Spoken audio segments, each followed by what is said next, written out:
I know you've seen the title and thumbnail and got mad, but all my Naruto fans, put your pitchforks down and listen for a second. When I say Naruto is wasted potential, I'm talking about the cast, and you can't even argue with me about that because you know I'm right. Like, let's not even get into the extended cast and just talk about Konoha 11. In this group pick alone, I see multiple characters with wasted potential. The Konoha 11 in part 1 of Naruto is like if every player picked in the NBA lottery was Ben Simmons. Do it for a few years, and next thing you know, you're suiting up for the Guangdong Tigers.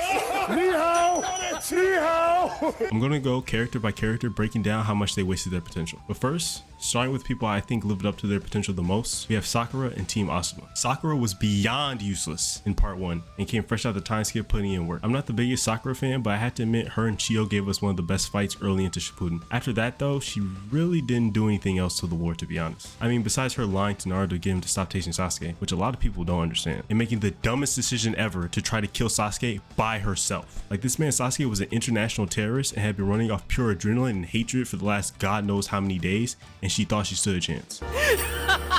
But that's not the point. I still feel like she exceeded the garbage expectations I had for her. Like, the bar was underground, so I have to say she met her potential because I honestly didn't think her ceiling was that high. So by default, I'm gonna say she passed. After that, we have Ina Shikacho, who are really the only other squad to get a real arc or any meaningful character development in Shippuden. In my opinion, Shikamaru definitely met his potential. Like, bro cemented himself as one of my favorite characters with his fight against Hidan. Shikamaru prepped like Batman and did Hidan in the worst way. Buried that man in a pile of his own limbs where he had to stay until he ran out of food and water. Not to mention that fire scene with his dad. Like, if you only read the manga and you haven't seen this scene, since it's technically a non-canon anime only scene, please pause the video and go watch that right now. If you can watch that without crying, you're a heartless monster, not gonna lie. Now, as for Ino and Choji, they're okay, I guess. Ino was in a similar boat to Sakura where I really didn't expect much from her anyway, so her doing anything at all was enough for me to say she met her potential. She played her role in the war, and I can't really be too upset about anything beyond that. Choji, on the other hand, did get a little hype at the end of part 1 with his fight against Jirobo, which I think is kinda underrated as far as Naruto fights go, but I still didn't really have expectations for him. He did his part and played his role in the fight with Kakuzu, and he took on the Ghetto Mazo statue, even if it was only for like half a second. I'm gonna give him an E for effort. Okay, next up we have Team Kurenai. To be honest, I probably should have put them first. Not because they lived up to their potential, but I had zero hype for them. Like, let's be honest with ourselves for a second. Who actually thought Kiba would be anything special? I probably just offended like the only 2 Kiba fans out there, but when that man said he was going to be Hokage during the war, I burst out laughing. Oh my god, bro. Oh, hell no, man. What the fuck, man? Get your Like, bro really thought he was in discussion.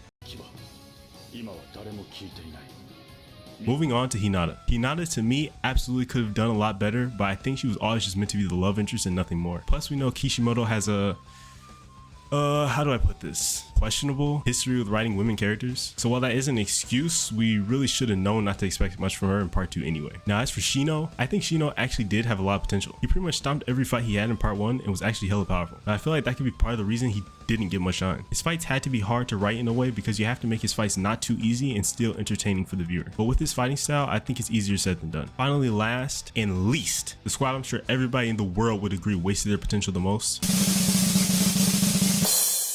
Team Guy. Where do I even begin with the amount of disappointment I felt watching them after the time skip? Let's get Tenten out of the way first because I'm sure everyone who watched or read Naruto expected absolutely nothing from her. She was beyond Sakura levels of uselessness in part 1. Like, what did she even do? I could be way off. I haven't read or watched Naruto in a minute, so correct me in the comments if I'm misremembering anything. But all she did was get clapped by Temari in her fight, then meat ride the hell out of Neji during his fight with Naruto.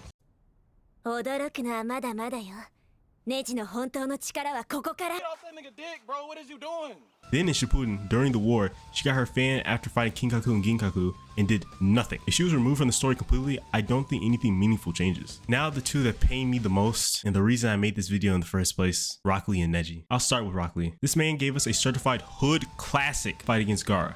Something that to this day, I can honestly say is still one of my favorite fights of all time in all of anime. The amount of AMVs I watched growing up at this one fight, I can't even count. Even after that classic battle, he showed up against Kimimaro and gave us the iconic Drunken League. After seeing this, 12-year-old me thought, man, I can't wait to see what happens to one of my favorite characters in Shippuden. Guess what, little nigga? He didn't do anything. Like, does this man even have a one-on-one fight post time skip in canon? I know he gets his time to shine in filler, but ain't nobody who cares about their life trying to watch all that. The sheer disappointment I felt as every arc passed by and he didn't do anything sunk me deeper and deeper into sadness. Guy took all the shine Rock Lee was supposed to have and pretty pretty much replace him. Guy had no shortage of fire moments, but I feel like Lee should have got just a little bit of it. At least we got Rock Lee and his ninja pals though. No joke, I watched every episode of it when it was airing, and it was honestly really funny. And it randomly has a really hard fight at the end with Rock Lee, Naruto, and Sasuke. Like, why did the animators go this hard for a chibi comedy show? Now the last character on the list, Neji Hyuga, aka the biggest disappointment I've ever had. People say Gohan is wasted potential, but at least he's still alive. Neji, you were supposed to be a genius rivaling Sasuke and Naruto. Bro was one of the first of the Konoha 11 to become a Jonin and did nothing. Like, bro, you don't understand how pissed I am about what happened to this man, bro. Kishimoto has to answer for his crimes. How could he do this? Then to kill him off to push Naruto and Hinata's relationship? Why? Was there no other way? Honestly, by that point, you might as well have killed him off. We're at the end of the series and bro didn't do a single thing of value all Shippuden. Just thinking about this is making me angry all over again. I can't do this. I'm gonna go read One Piece or something. Thanks for watching. I'm out.